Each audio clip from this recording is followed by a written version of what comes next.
7º período de Engenharia Civil. Eu sou monitora de isostática e hoje a gente vai falar sobre o carregamento distribuído triangular. Vamos lá?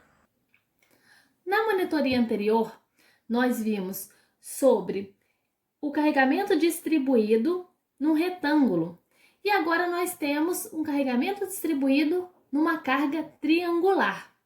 E aí, como será que a gente resolve?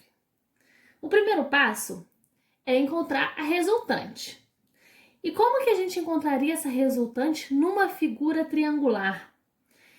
Primeiro, a gente tem que saber a área, né, para a gente fazer essa resultante, a área do triângulo.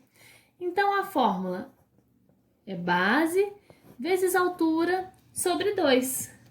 Ou seja, para a gente encontrar a resultante, qual que é a nossa base? É 6, né, que é o vão aqui de 6 metros, vezes a altura. Qual é a altura? 40 vezes 40 sobre 2. Então, essa área do meu triângulo, a resultante vai ser, então, 120 quilonewtons, né? E aí, onde fica posicionada, né? No outro exercício eu falei que deve ficar no centro de gravidade da peça. E nesse caso, como que ela ficaria? Para a gente resolver, é fácil. Essa resultante, ela fica a 1/3 da base a partir do ângulo de 90 graus. Ou seja, meu ângulo tá aqui.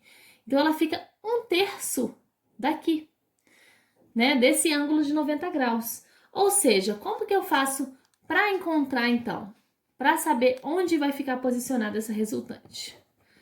Então, é 1/3 da base, que é a mesma coisa que 1/3 de 6, né? O meu vão aqui, a minha base, é 6, que é 2, né? 2 metros no caso. Então, a minha resultante vai ficar posicionada a 2 metros aqui do meu ângulo de 90 graus. Ou seja, mais ou menos neste ponto, né? Que eu vou posicionar a minha resultante. Então, eu vou colocar a minha resultante de 120 quilonewtons nesse local. E aí, como que ficam as minhas distâncias nesse caso? Se eu fico 2 metros do ângulo de 90, eu tenho mais 4 metros para o outro lado. Então, vamos representar as forças ponto A, ponto B, da forma que a gente já vem fazendo, meu HA.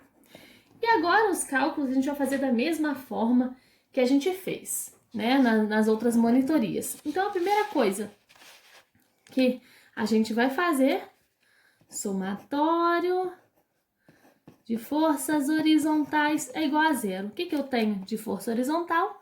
O meu HA. HA, então, é igual a 0.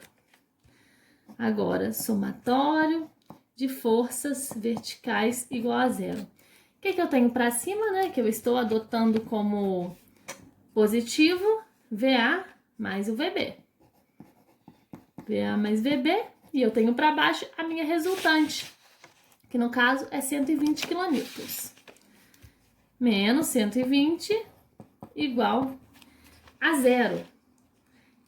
Então, eu tenho duas incógnitas, né?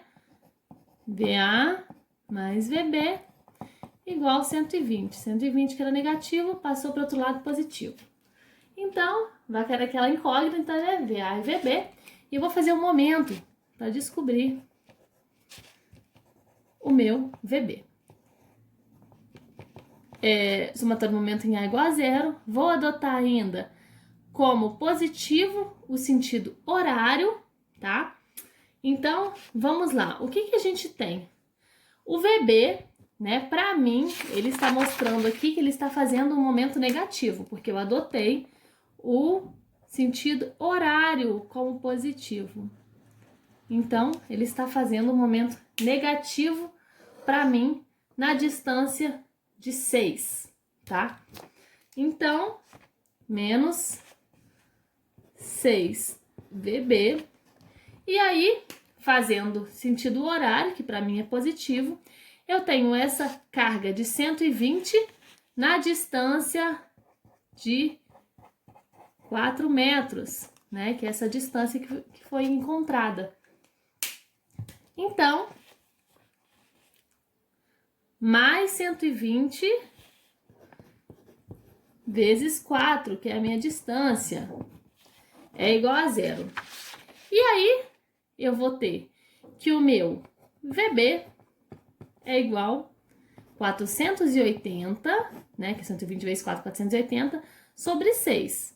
Isso, como eu já tinha passado para o outro lado da igualdade, já estava positivo, tá? Então, 480 sobre 6 é igual a 80 kN. Então, eu já descobri o meu valor de VB e agora eu substituo onde eu tinha duas incógnitas para eu achar o VA. Então, VA é igual a 120, já estou jogando o VB para cá, negativo, menos 80, que foi o valor que eu encontrei aqui. O valor do meu VA é 40 kN. Então, aqui eu já tenho o meu VA, o meu VB e o meu HA. Eu já tenho aqui representada todas as minhas forças. Se você ficou com alguma dúvida, deixe seu comentário e não deixe de se inscrever nas redes do GB. Muito obrigada!